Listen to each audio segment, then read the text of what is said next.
This is so awkward. It's like we're dancing. Yeah. Thank you so much for being here.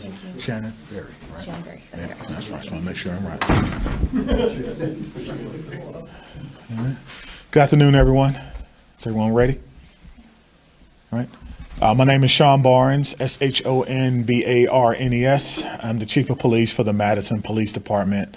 The purpose of this media briefing is to give an update on the incident that occurred on Friday in the 3500 block of East Washington Avenue. On Friday, our community was reminded that lives can change in a matter of minutes.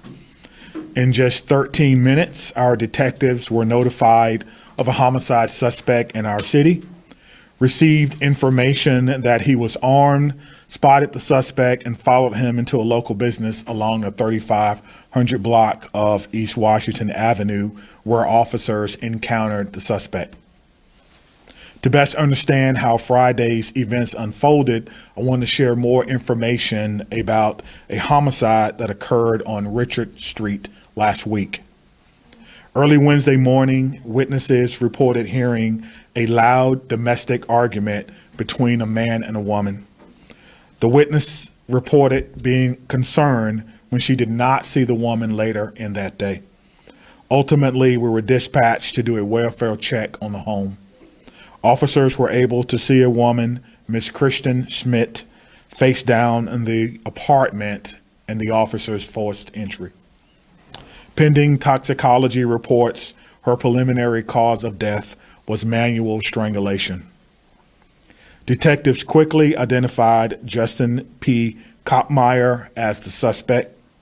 He and Christian were in a dating relationship when this incident occurred. Our department released a bulletin about him shortly before he was spotted near the business. Officers attempted to dialogue and de-escalate with the suspect, who was armed and had displayed his weapon. An officer attempted to use a taser, but the taser was ineffective. Both Kopmeyer and the officer fired their weapon inside the gas station. Kopmeyer retreated to a bathroom where officers reported hearing 2 gunshots. Officers later found Mr. Kopmeyer dead in the bathroom of the store from an apparent self-inflicted gunshot wound. Because an officer fired their weapon, the Wisconsin Department of Justice's Division of Criminal Investigation is leading the investigation. Further information about what happened inside the business will come from that agency, and that includes any type of conclusions that or questions that you may have. Both MPD officers are on administrative leave, and DCI will release the names of those who were involved. One of the officers involved has been with the Madison Police Department for 13 years. The other police officer has been with the Madison Police Department for 4 years. Both are members of our SWAT team, and both recently underwent de-escalation training. We recognize that this is a traumatic event for many in our community. We had community members who had to run out of the store with their arms up.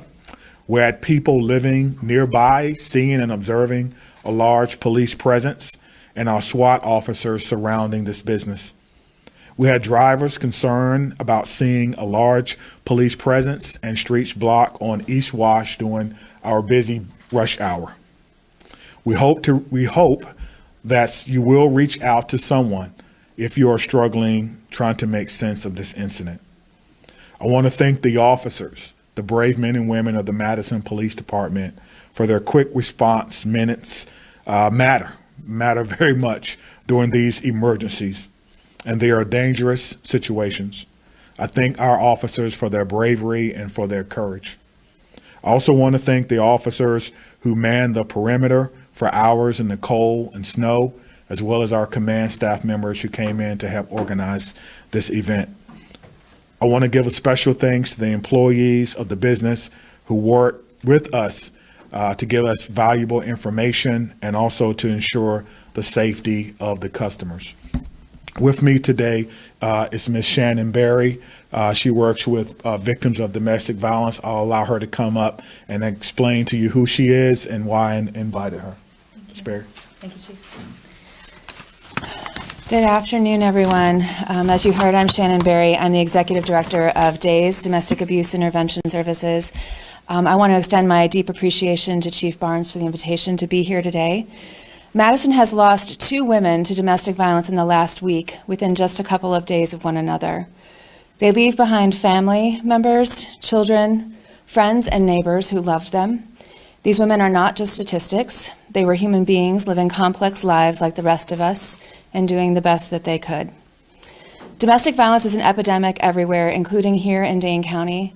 1 in 4 women and 1 in 7 men will experience domestic violence, physical or sexual assault by an intimate partner at some point in their lifetime.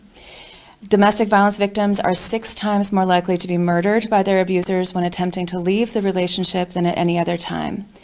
And that is why it is so crucial as a collective community that we all work together to ensure that no matter where a victim or survivor seeks help, they are met with compassion and not blame, that they are believed and not judged, and that they are supported and not ignored. When we hear of tragedies like this, it can all seem very overwhelming and insurmountable. However, every person in our community has a role to play in addressing domestic violence. If you are worried about someone in your life, please reach out to them. Let them know that you care about them.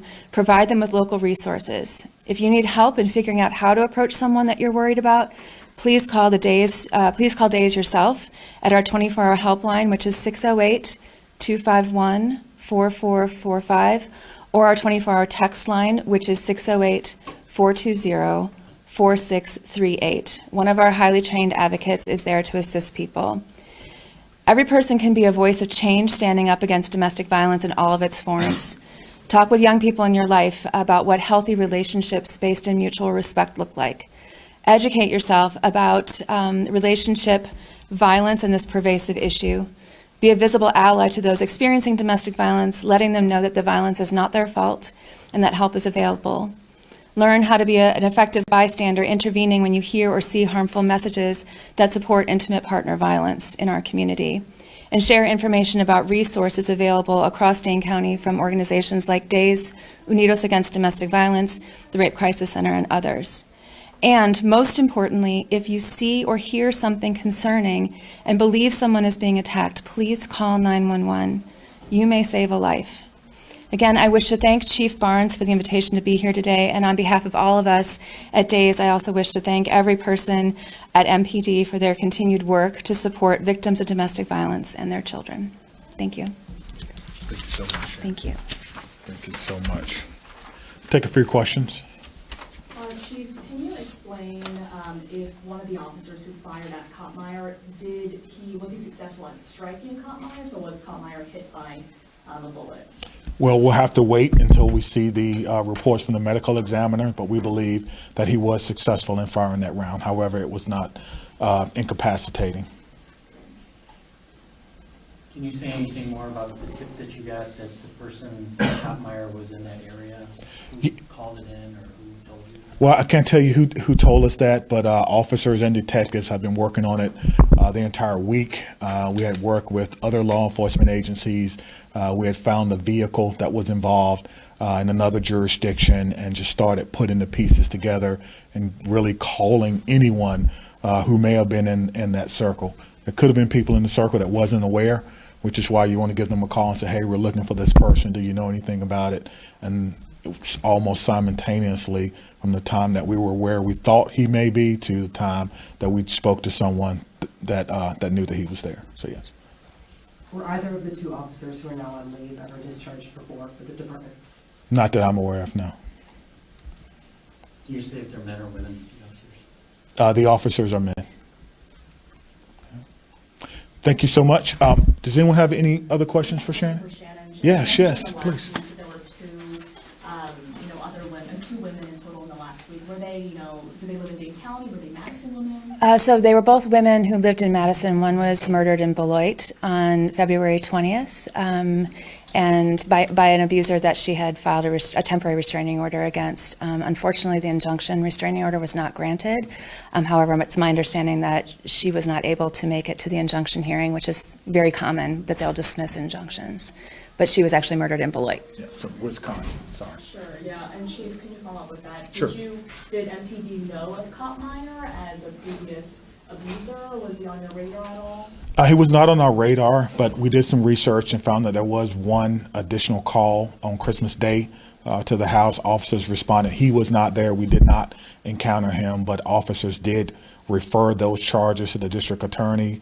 But unfortunately, the victim in this case refused to cooperate. Therefore, the charges were dropped. And that does happen from time to time. We do encourage victims to go through with the process because it's so very, very important. Do you want to speak on that a little bit? Sure. I think that it's very common for victims in these situations to recant. So there might be a situation that's highly volatile where they may reach out to law enforcement, and then when law enforcement arrives, they might have had second thoughts. So even from that moment of reaching out to 911 and then thinking through it, I think it's really important to understand that domestic violence does not happen in a vacuum.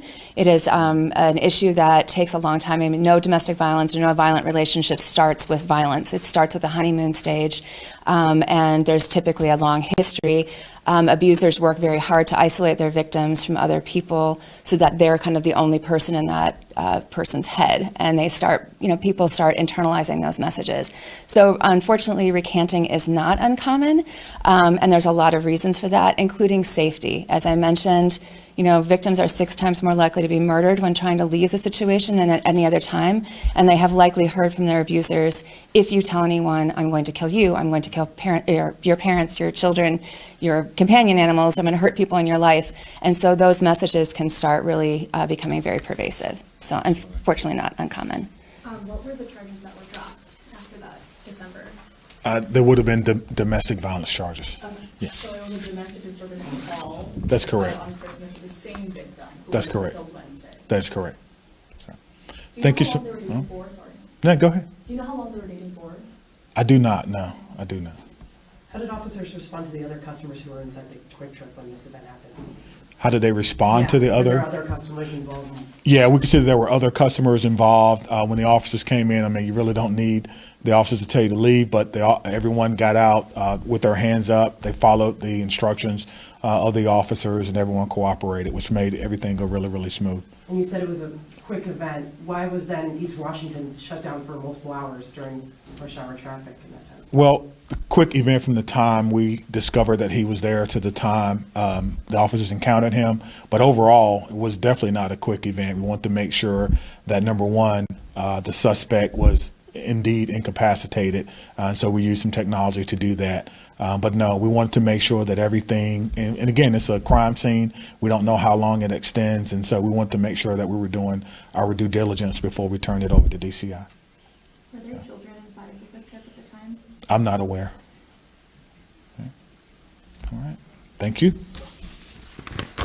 Thank you, sir. Thank you so much. Thank you so much for what you do. I appreciate you.